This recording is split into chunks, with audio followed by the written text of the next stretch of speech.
नमस्कार, मैं प्रवीण तिवारी और आप देख रहे हैं प्रतिपक्ष संवाद। आइए आज बात करते हैं एक ऐसे शख्स के बारे में। वे एक लद्दाखी अभियंता, आविष्कारक, समाज सुधारक और शिक्षा सुधारक हैं। वे educational and cultural movement of Ladakh के संस्थापक और निदेशक भी हैं। उनका नाम है सोनम वांगचुक। जैसा आप सभी को पता है, अभी लद्दाख में चीन और भारत के बीच बॉर्डर पर तनाव का माहौल है। एक भारतीय होने के नाते, एक हिंदुस्तानी होने के नाते, क्या सिर्फ हमारे उन जवानों का ही फर्ज बनता है, हमारा अपना कोई फर्ज नहीं? इस वीडियो को देखने के बाद इसका अनुसरण करें और कोशिश करें कि हम चाइना के सभी सामान का बहिष्कार करें। नमस्ते, सलाम और जूले। स्वागत है आपका चीन का जवाब इस श्रृंखला के दूसरे भाग में। उम्मीद है आपको मेरी आवाज सुनाई दे पाएगी। यहाँ पर हवाएं चल रही हैं, बल्कि कल तो इतनी हवाएं चल रही थी कि हम रिकॉर्ड ही नहीं कर पाए, इसलिए देरी हुई, क्षमा कीजिएगा। आज हम थोड़ी बड़ी माइक लेके आए हैं, उम्मीद है अच्छी तरह हो पाएगी। तो मैंने पहले भाग में ये कहा था आपसे कि हम आपके सवाल, आपके कमेंट्स का जवाब देंगे इस भाग में, तो इसलिए हम आए हैं। और सबसे पहले जो बहुतों ने ये पूछा है सवाल, वो लेते हैं। पहला सवाल है, क्यों बायकॉट करें चीन को? क्या ये नफरत फैलाने के समान नहीं है? जी नहीं, नफरत फैलाने की बात नहीं है। जैसा मैंने पहले कहा है, चीनी लोगों से हमें कोई समस्या नहीं, बहुत अच्छे लोग होते हैं, मेरे बहुत दोस्त हैं। हमें समस्या है तो चीनी सरकार से, तंत्र से, जो कि विस्तारवादी है, जो कि शोषण करती है, उनसे समस्या है। चीन के हर बात पे दुनिया खामोश रहती है, तो ये एक वेकअप कॉल है जो हम दे रहे हैं।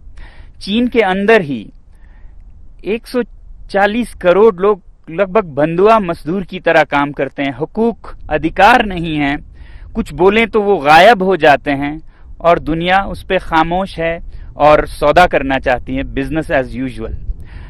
अंदर जाएं तो तिब्बतन बुद्धिस्ट 60 लाख में से 12 लाख मारे गए, लगभग 6000 मंदिर मठ तोड़े गए। दुनिया खामोश है, हम बिजनेस करना चाहते हैं। बात करते हैं सिंगजांग में युगुर मुसलमानों की। करोड़ की जनसंख्या है और 10 लाख युगुर मुस्लिम्स जेल में बंद है अभी इस वक्त, और हजारों मस्जिदें तोड़े गए हैं। दुनिया खामोश है, हम सौदा करने की बात करते हैं उनसे। श्रीलंका को देखिए, चीन के कर्ज में दबी जा रही है। ये जो पोर्ट है हम्बनतोता का, वो तो बिक गया है चीन को, उसके कब्जे में है।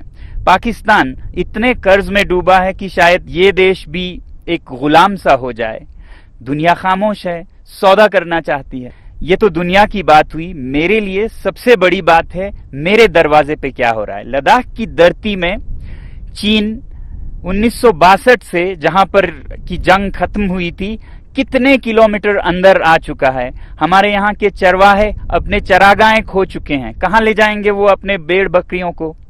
दुनिया खामोश है और हम उनको जो मनमर्जी वो करते हैं, धक्का मुक्की करने देते जा रहे हैं। तो क्या हम ये कहें उनसे कि वो बेदर्दी से सर काटे मेरा, और मैं कहूं उनसे, हुजूर आहिस्ता आहिस्ता, जनाब आहिस्ता आहिस्ता? नहीं, अब हमें जवाब देना होगा, और जवाब हमें अपने हाथों में लेके वॉलेट पावर से देना होगा।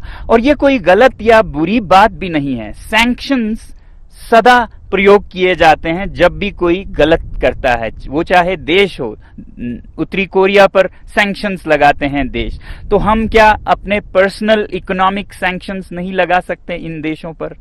और बॉयकॉट करना कोई नई बात भी नहीं है। आपने सुना होगा स्वदेशी movement, boycott movement. Tilak ji के नेतृत्व में 1905 से शुरू हुई थी ब्रिटिश सरकार के खिलाफ बॉयकॉट का, उनके सामान का। तब हम ब्रिटिश सरकार के गुलाम हो चुके थे।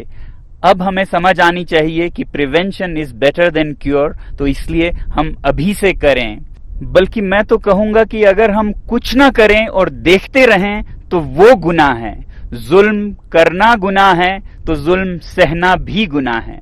आप में से बहुतों ने दूसरा सवाल पूछा है, जनता को क्यों करनी पड़ी बैन या बॉयकॉट? हमारी सरकार क्यों नहीं बैन करती चीनी सामान को? देखिए, सरकारों के बंदिशें होती हैं, प्रोटोकॉल्स होती हैं, व्यापार बहुतरफा होती हैं, तो इसलिए सरकार के लिए शुरू में मुश्किल हो सकता है। मगर अगर जनता करे, जनता की अपनी मर्जी है, चॉइस है, कस्टमर इज द किंग, तो कोई दुनिया की ताकत उसे पूछ नहीं सकती कि आप ये क्यों नहीं खरीद रहे हैं, वो क्यों खरीद रहे हैं। वैसे भी हम सरकार के लिए क्यों इंतजार करें? जब लोग कुछ करने लगे तो सरकार वैसी ही नीतियां बनाती हैं जो लोगों की, जनता की मूड होती है।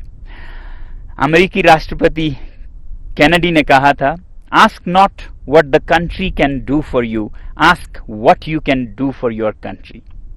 क्या ये व्यवहारिक या संभव भी है कि हम चीन जैसे बड़े देश के सामान को बॉयकॉट कर सकें? जब कोई देश या कोई तंत्र अत्याचार करे, ज्यादती करे, वो हद से बढ़ जाए, तो मुमकिन क्यों नहीं अगर जनता में जज्बा हो। अरब स्प्रिंग में एक नहीं 5-6 तानाशाह सरकारें गिर गईं महीनों में, और वो शुरू हुआ था एक सब्जी वाले की पुकार से। तो हम क्यों नहीं कर सकते ऐसा काम जो कि हमारे दरवाजे पे इतना अत्याचार और इतनी जोर जबरदस्ती कर रहा है? हमारे पास और कुछ नहीं तो अपना बटुआ तो है ना। कस्टमर इज द किंग, जागो ग्राहक जागो।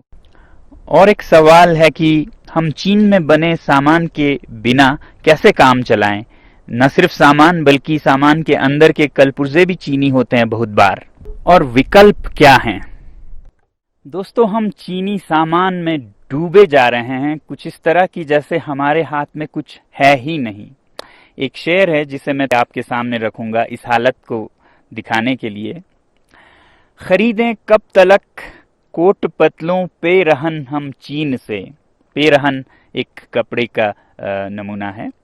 खरीदें कब तलक कोट पतलों पे रहन हम चीन से, अपनी अय्याशी की गर हालत यही कायम रही, आएंगे गुस्साल चीनी और कफन भी चीन से। गुस्साल जो मरने के बाद शरीर को धोने वाले लोग होते हैं, वो भी अब चीन से आने लगेंगे और कफन भी चीन से आने लगेंगे। बहरहाल देखिए, जिंदगी प्योर इकोनॉमिक्स नहीं होती, सब कुछ पैसे में नहीं होता, कुछ उसूल भी होते हैं, अच्छे बुरे का कुछ फर्क इम्तियाज भी होता है। और हमारे तहजीब, हमारे मजहब हमें यही सिखाते हैं कि बुरे या गुनाह या पाप से जुड़े चीजों से दूर रहें। जैसे आप देखेंगे कि हमारे मुसलमान भाई शराब से दूर रहते हैं, कुछ भी हो वो नहीं पिएंगे। हमारे सिख भाई सिगरेट से दूर रहते हैं, तंबाकू से। हमारे हिंदू भाई गौ मांस से, या जैन समुदाय के लोग तो मांस ही नहीं बल्कि लहसुन, प्याज ऐसे चीजों से भी वो नहीं खाते हैं। तो जहां भी वो जाएं कभी सफर में, यात्रा में, तो क्या वो भूखे मर जाएंगे? नहीं। अगर दृढ़ निश्चय हो, पक्का इरादा हो, तो एक इकोसिस्टम, एक हालात बनती जाती है उस रास्ते में।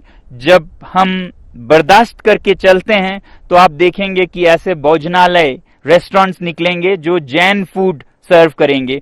तो 1 साल 2 साल में एक नया इकोसिस्टम बन जाता है। उसी तरह अगर हम ये चीन के सामान को भी गुनाह से जुड़ी समझे, जैसा कि मैंने कहा इसके पीछे अत्याचार है, तो 1-2 साल में सारे दुनिया के देश और अपने हमारे देश में ऐसी चीजें बनने लगेंगी कि हमें इसका याद भी नहीं होगा कि हम ये नहीं कर पाएंगे, ऐसा सोचते थे।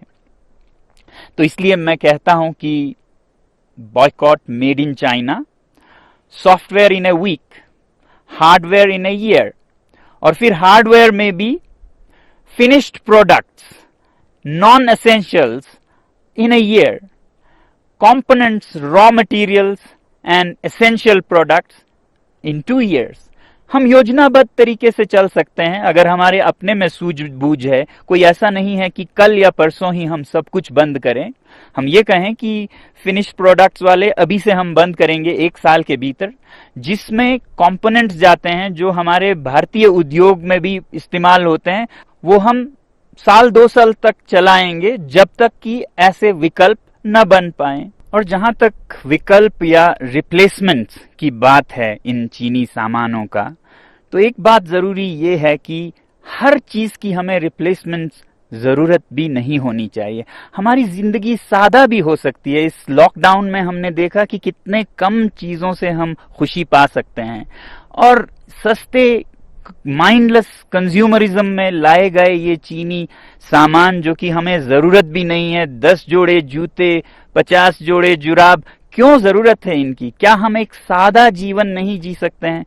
बदल सकते हैं जिंदगी के शैली को कि हम थोड़े में ही गुजारा करेंगे मगर साफ अच्छे चीजों को ही अपने जीवन से जोड़ेंगे। इसलिए ilivesimply.org पे जाइए और देखिए सादा जीवन कैसे जी सकते हैं, अपने पर्यावरण को, अपने पृथ्वी को, जीव जंतुओं को कैसे बचाए हुए खुशी का एक जीवन जी सकते हैं। आखिरी सवाल जो मैं ले रहा हूं वो है, हम इसे एक राष्ट्रीय आंदोलन कैसे बना सकते हैं, नेशनल मूवमेंट। देखिए, मैंने एक छोटी सी पहल की है लद्दाख से। ये मत उम्मीद कीजिएगा कि लद्दाख से कोई एक आदमी इसको चलाएगा। इस बटुए के आंदोलन में हर नागरिक एक सिपाही है और ये उतने ही दूर तक चलेगा जितना आप इसे ले जाना चाहेंगे। तो मुझे उम्मीद है कि भारत का हर नागरिक इसे एक अवसर, अपॉर्चुनिटी बनाएगा आत्मनिर्भर भारत बनाने का। हमारे जो सेलिब्रिटीज, इन्फ्लुएंसर्स और नेता हैं वो युवा पीढ़ी को नेतृत्व दे सकते हैं इस मामले में, और मुझे बहुत उम्मीद है कि आप लोग भी अपना रोल निभाएंगे देश प्रेम का, जो भरा नहीं है भावों से, बहती जिसमें रसधार नहीं, वो हृदय नहीं है पत्थर है, जिसमें स्वदेश का प्यार नहीं। जय हिंद।